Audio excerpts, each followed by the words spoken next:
My aunt's lawyer was sitting across from me at the conference table, straightening papers he didn't need to straighten. My brother was already smiling.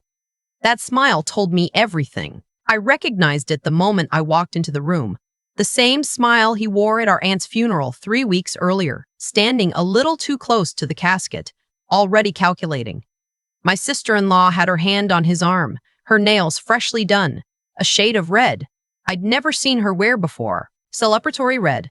I set my bag down, pulled out my chair, and sat. I didn't say a word. My name is Claire. I'm 31 years old.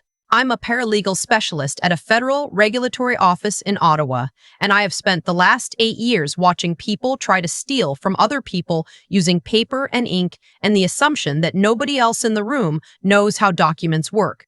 My brother's name is Derek. He's 38. He sells commercial real estate in Mississauga, and he has always believed that being the firstborn meant something more than just arriving earlier.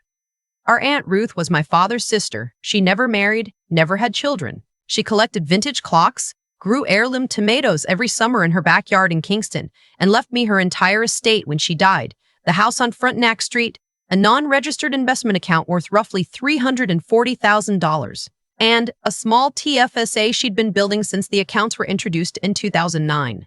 She told me 2 years before she died.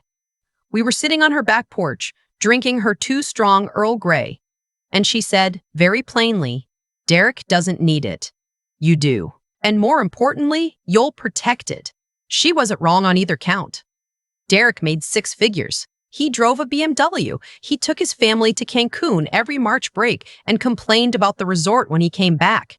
He did not need Aunt Ruth's estate, but he'd decided he wanted it. And in my family, Derek wanting something had always been the first step toward Derek getting it. I found out about his plan the way I find out about most things, because someone got careless with an email. 11 weeks before Aunt Ruth died, Derek sent a message to his wife that he accidentally CC'd to me. It was 3 lines long. He was asking her to look up the name of a notary in Kingston, someone outside the usual circle. He wanted to know if documents could be backdated realistically. He said, and I have read this line so many times I can see it when I close my eyes, Claire won't fight it. She never does. I didn't respond. I forwarded the email to my personal account, printed it, and put it in a folder I kept locked in my desk at work. Then, I waited.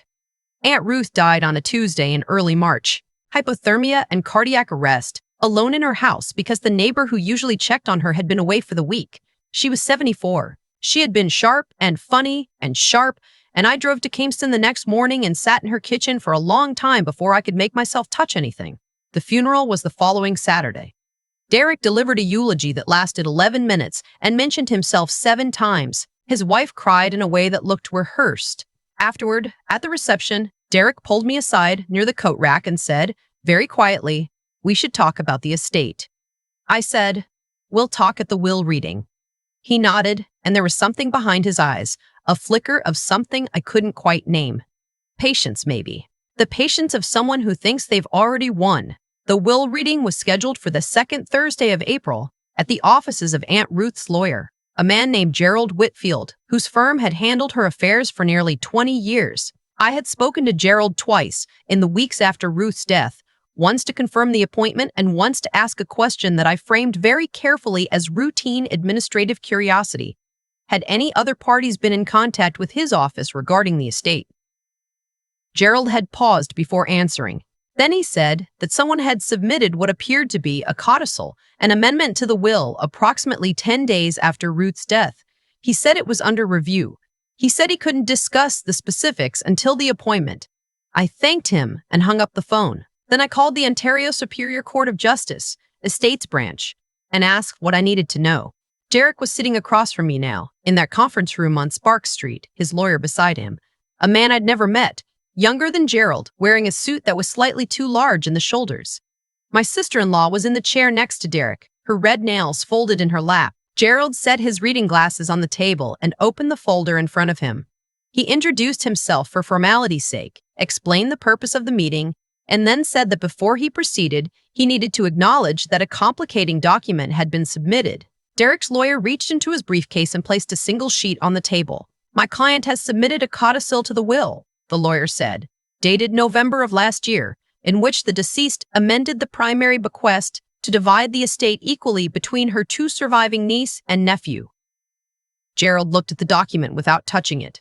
I looked at it too. The signature at the bottom was Aunt Ruth's name, written in a hand that was close, genuinely close, but not quite right. The loop on the R was too even. Ruth's R had always broken slightly at the top, a tiny inconsistency that came from an old injury to her right index finger she'd had since her 40s.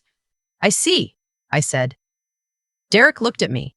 The smile was still there, more controlled now, professional. Claire, he said, I know this is difficult, but Aunt Ruth did change her mind. She told me herself. She wanted it to be fair. I nodded slowly. When did she tell you that? Last fall. When I visited in September. You visited in September, I said. Yes. I opened my own folder. Aunt Ruth mentioned that visit to me. She said you stayed for 40 minutes and spent most of it asking about the investment account. His jaw tightened, just slightly. Gerald cleared his throat. Before we proceed with the codicil, I should inform all parties that a challenge has been filed with the Estates Branch of the Ontario Superior Court. He looked at me. By Ms. Claire as the named beneficiary under the original will. Derek's lawyer sat up straighter. On what grounds? Document authenticity, I said. And fraud. The room went very quiet. Derek put both hands flat on the table. Claire, don't do this. Don't make this into something ugly. I thought about the morning after Ruth died, sitting in her kitchen, the clocks ticking in every room because she wound them all every Sunday and some of them still had almost a full week left. I thought about the Earl Grey. I thought about the email I'd been carrying in a locked drawer for 11 weeks. I'm not making it into anything, I said. You did that before she was even buried. Derek's lawyer started to speak. Gerald held up one hand and the lawyer stopped. I've engaged a forensic document examiner, I continued. Independent, certified by the RCMP forensic lab standards. Her report was submitted to the court 10 days ago. The codicil was signed on paper manufactured after 2021. The notarial seal belongs to a commissioner of oaths, whose license was suspended in 2023 for document irregularities, and the signature does not match the authenticated samples from Aunt Ruth's existing legal documents, including the original will, her power of attorney, and 3 years of correspondence with this office. I slid a copy of the forensic report across the table. Derek didn't look at it. He was looking at me like I was someone he didn't recognize. The date on the codicil is November 14th, I said. Aunt Ruth was in Kingston General Hospital from November 10th through November 19th for a respiratory infection. I have her admission and discharge records. She was not at home. She was not signing documents. The notary whose seal appears on that codicil would have had to attend her in the hospital, which he did not, and which he could not, because his license had been suspended 2 months prior. My sister-in-law made a sound, not quite a word, more like something escaping. I also have this, I said, and I placed the printout of the email on the table. 3 lines. Backdating. The notary question. Claire won't fight it. She never does. Derek looked at the email for a long time. Then he looked up at me, and the smile was gone, and what replaced it was something I had never seen on my brother's face before. It wasn't anger, exactly. It was the particular blankness of someone who has just understood that every exit is closed. His lawyer leaned over and said something quietly into his ear. Derek didn't respond. The RCMP Financial Crimes Unit was notified 2 weeks ago, I said. This meeting is being recorded with Gerald's consent and knowledge, which he confirmed in writing. Whatever you say in this room is going on the record. Gerald folded his hands. Given the circumstances, I am proceeding solely with the authenticated original will. The codicil is being referred to the court for evidentiary review. Derek stood up. His chair scraped the floor. You would do this to your own family, he said. It wasn't a question. I thought about the scholarship I'd applied for twice in university, while my parents paid Derek's tuition without question. I thought about the summer I worked 2 jobs, and he borrowed money from our parents. He never paid back. I thought about Aunt Ruth's kitchen and the clocks that were still ticking because she wasn't there to wind them again. You tried to forge a dead woman's signature, I said. She was your father's sister. She grew tomatoes in her backyard. She taught me how to read a lease and how to make tea properly, and why it matters to keep your own records. You had her eulogy drafted by the time she was in the ground, and you used a suspended notary because you couldn't find a real one willing to do what you needed. I closed my folder. I'm not doing anything to my family. You did this to yours. Derek's lawyer was already gathering papers. My sister-in-law wouldn't look at me.